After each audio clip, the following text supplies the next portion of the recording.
the people of God came into the promised land. When David became king, he took people from the north and the south and gathered them into one group. He took Jerusalem from the Jebusite king and called it the city of David. David and the people of God began to live in Jerusalem. But one thing was missing. It was the ark. David and his army went to get the ark. When the people brought the ark through the city gates, David danced in front of the ark.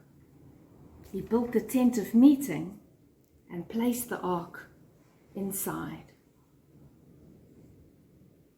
David was not allowed to build the temple because he was a man of war. No, his son Solomon was going to build the temple. All the people were involved in building the temple. Some went to the north, to Lebanon, to cut down great big cedar trees and bring it back for the building. Others went to carve stone out of the mountain, and they prepared the wood and the stone to begin.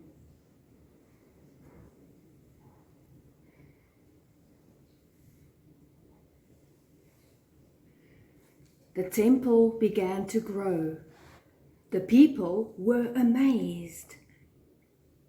There was a great big hall for people to come close to God, and a smaller part which was called the Holy of Holies. Only the high priest entered this area once a year on the Day of Atonement, which was the holiest day of the year. The ark was also in this area. The entire temple was decorated with olive wood and gold.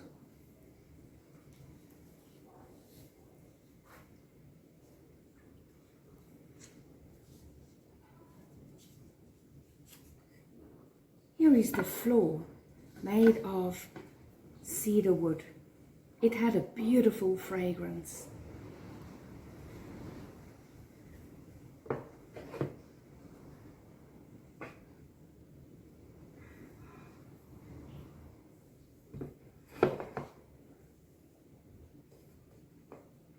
This is the great hall where people gathered to meet with God.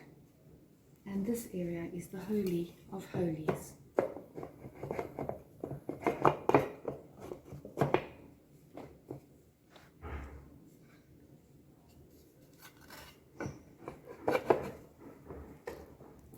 Inside the temple, the people of God had everything they needed to come close to God that they used when they were in the desert. The ark was carried in by the priests and placed in the Holy of Holies. This is the altar for incense. The burning incense created a lovely fragrance throughout the temple.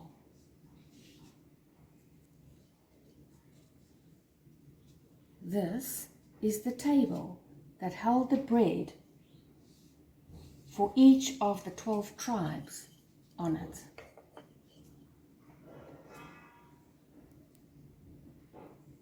And finally, here is the menorah with its 7 branches and burning lanterns.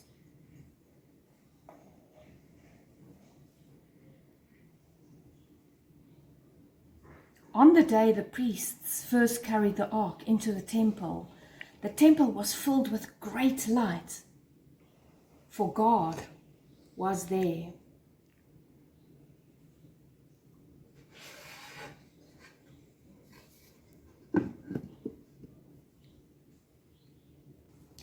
In front of the temple was the great altar of sacrifice, as it had been in front of the tent, only now it's much bigger. The same was true for the great big wash basin called the laver.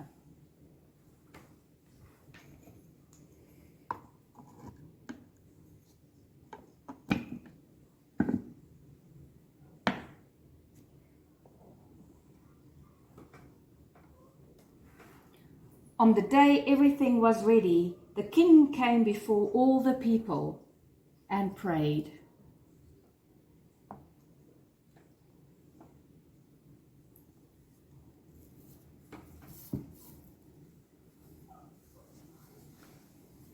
He said, O Lord, God of Israel, there is no God like thee in heaven above or on the earth beneath, keeping covenant and showing steadfast love to thy servants who walk before thee with all their heart. But will God indeed dwell on the earth? Behold, heaven and the highest heaven cannot contain thee. How much less this house which I have built? Yet have regard to the prayer of thy servant and to his supplication.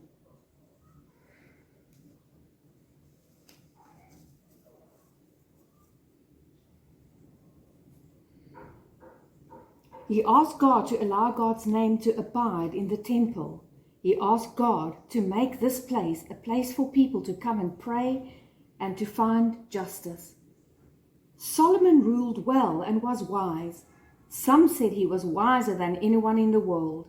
His father had been famous for his songs and war, but Solomon was famous for his wise sayings and the temple.